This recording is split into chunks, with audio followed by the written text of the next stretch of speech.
tous bien-aimés, bienvenue sur VTV pour l'émission Expérience surnaturelle. Et aujourd'hui, on va parler encore d'intimité avec Dieu. On va aborder le troisième critère qui nous permet de pouvoir vivre cette intimité véritable avec le Seigneur. Alors dans les vidéos précédentes, on a parlé de l'importance d'avoir la foi en ce que Dieu est avec nous tout le temps, selon ce que Jésus nous dit dans sa parole par exemple, qu'il est avec nous tous les jours jusqu'à la fin du monde.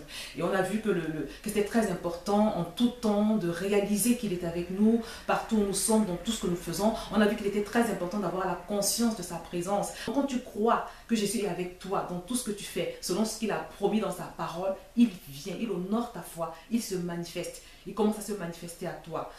Le deuxième critère pour pouvoir entrer en intimité avec Dieu, selon ce qu'on a vu la fois dernière, c'est l'importance de devenir l'ami de Dieu. Donc être l'ami de Dieu, c'est-à-dire s'engager de façon ferme déjà dans la relation qu'on a avec le Seigneur. On a également parlé de l'importance d'avoir une relation simple avec notre Dieu, de bannir tout ce qui est automatisme, prier avec les objets, ne pas être capable de communiquer avec Dieu autrement qu'à travers un homme ou un objet. Et enfin, on a parlé de l'importance de collaborer avec Dieu, de l'impliquer dans tout ce que nous pouvons avoir à faire, de toujours lui demander son avis et de nous abandonner à sa volonté. Alors aujourd'hui, on va parler d'un troisième point qui est également très important, qui est celui du péché. Et avant de commencer, je voudrais te rappeler, bien-aimé, que le péché est une chose qui s'oppose complètement à la nature de Dieu. Parce que Dieu a une nature sainte. Le péché nous éloigne de la présence de Dieu. Le péché, c'est vraiment ce qui nous sépare de Dieu par excellence. N'oublions pas que c'est le péché qui a fait chuter Adam dans le jardin d'Éden. Donc Jésus a souffert tout ce qu'il a souffert pendant son calvaire à la croix de Golgotha à cause du péché d'Adam, du péché qui habitait en l'homme, mais surtout à cause de ce que ce péché-là nous séparait de Dieu. Alors bien aimé, si tu veux connaître une chose qui te sépare véritablement de Dieu, sache que cette chose-là, c'est le péché par excellence. Le péché, c'est vraiment tout ce que Dieu déteste. Alors parlons donc du péché, je voudrais aborder spécialement un point que le Saint-Esprit m'a montré, à savoir que beaucoup de chrétiens ne sont pas conscients de ce qui s'est passé à leur nouvelle naissance. Beaucoup de chrétiens ne sont pas conscients déjà de l'échange qui a eu lieu à la croix de Golgotha. Quand Jésus est allé à la croix, il s'est fait pécher pour que toi et moi, nous puissions justement être exemptés de ce péché. Pour que toi et moi, nous puissions justement être justifiés. Alors, si tu as accepté Jésus dans ton cœur, mon frère ou ma soeur, si tu as authentiquement soumis ta vie à la Seigneurie de Jésus-Christ, alors bien aimé, le Seigneur te demande aujourd'hui de changer la façon que tu as de te voir, parce qu'il t'a justifié. Si tu as accepté Jésus-Christ dans ta vie, mon frère ou ma soeur, le Saint-Esprit est venu habiter en toi. Et l'Esprit de Dieu, oh, c'est un esprit qui est saint par excellence. Donc, mon frère ou ma soeur, si tu as accepté Jésus, tu es saint, tu es sanctifié. Et le Seigneur voudrait que tu reçoives cette révélation de ce que Jésus-Christ a fait à la croix, de l'échange qui s'est passé à la croix de Golgotha, et que tu commences à changer le regard que tu portes sur ta propre personne. Parce que c'est en recevant la révélation de cette vie sainte qui est venue habiter en toi que ta délivrance se fera de manière certaine et durable. Le Seigneur te demande de prendre conscience de la puissance de la vie qui habite désormais en toi, mon frère ou ma soeur, si tu as donné ta vie à Jésus-Christ. Il te dit de ne pas te fier à ce que tu vois, à ce que tu ressens. Mais la vérité, c'est ce que la parole de Dieu déclare, à savoir que tu es justifié par le sang de Jésus. Mais avant de recevoir Jésus-Christ, il y avait un vieil homme à l'intérieur de toi qui a été détruit à ta nouvelle naissance, qui a été détruit le jour où tu as accepté Jésus dans ta vie. Mais la différence, c'est que ce péché ne domine plus en toi comme par le passé. La différence, c'est que le Saint-Esprit règne. Alors bien aimé, bien que tu aies donné ta vie au Seigneur Jésus-Christ, le péché peut lutter à l'intérieur de toi. Le péché peut continuer à te créer quelques troubles. Mais la différence, c'est que ce péché ne domine plus sur toi. Ce péché ne règne plus sur toi. Mais c'est le Saint-Esprit qui règne à l'intérieur de toi. Alors ce péché peut même te blesser, mais il n'a plus l'autorité sur ta personne. C'est le Saint-Esprit qui a l'autorité désormais. Et au fur et à mesure que tu réalises qui tu es, au fur et à mesure que tu relâches ta vie à Dieu, que tu le laisses prendre le contrôle, ce péché ira en diminuant dans ta vie.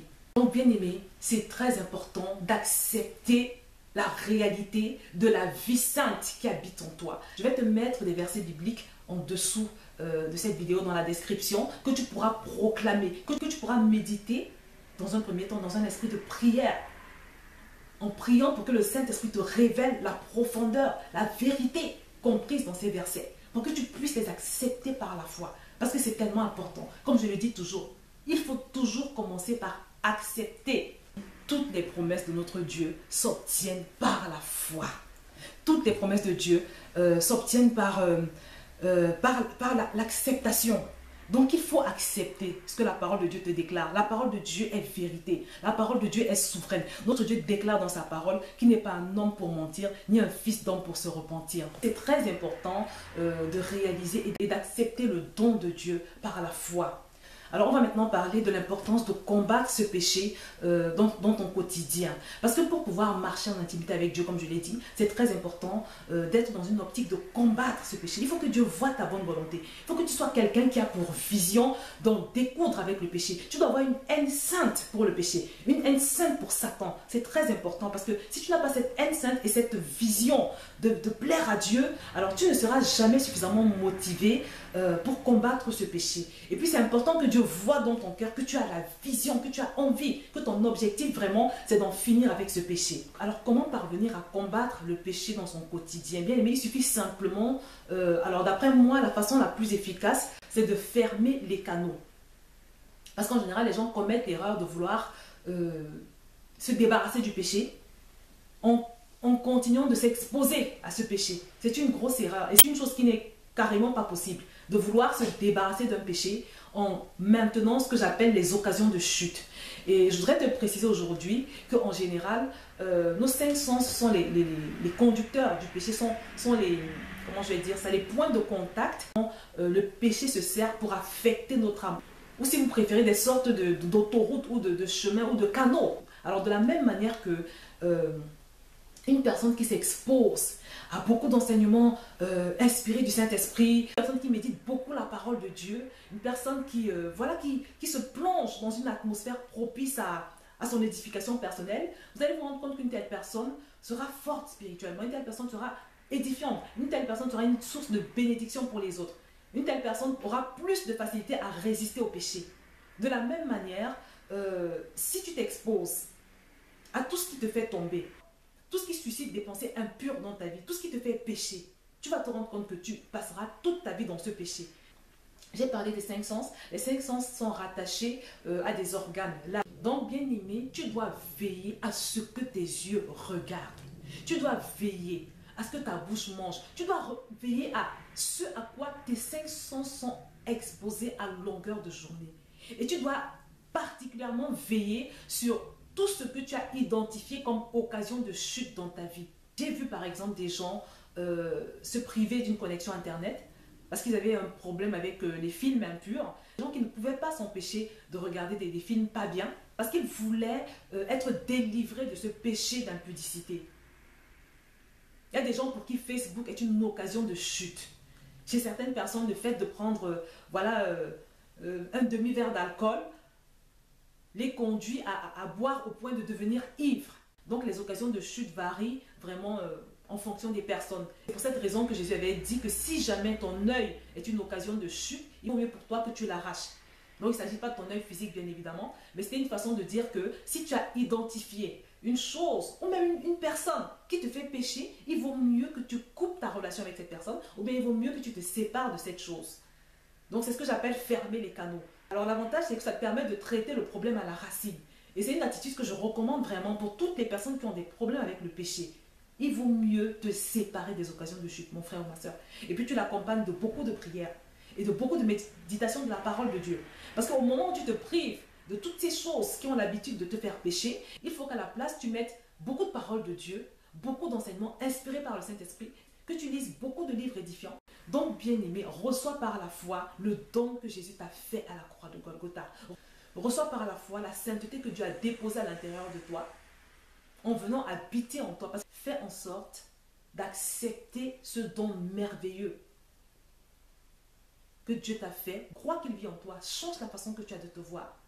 Mets ta foi dans ce que Dieu déclare. Parce que la vérité, c'est ce que le Dieu souverain a déclaré. La vérité, ce n'est pas ce que tu vis. La vérité, c'est ce que le Dieu souverain a déclaré dans sa parole te concernant. Et tu dois mettre ta foi là-dessus. Et le reste du temps, comme je l'ai dit, ferme les canaux, veille à ce que tes yeux voient, veille aux endroits que tu fréquentes, veille à tes fréquentations, veille à tout ce qui t'entoure en fait. Parce que rien n'est neutre. Tout ce à quoi on s'expose nous affecte d'une façon ou d'une autre. Et il vaut mieux que ton âme soit affectée par des choses positives, par des choses qui vont l'édifier. Parce que c'est de cette façon que le Saint-Esprit va pouvoir prendre le total contrôle, que le Saint-Esprit va pouvoir dominer ton âme.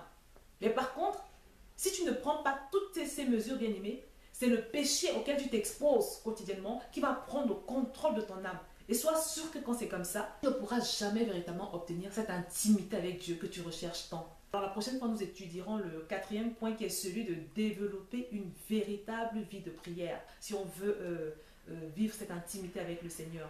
Je vais m'arrêter là et je te dis à très bientôt sur UVTV. Au revoir.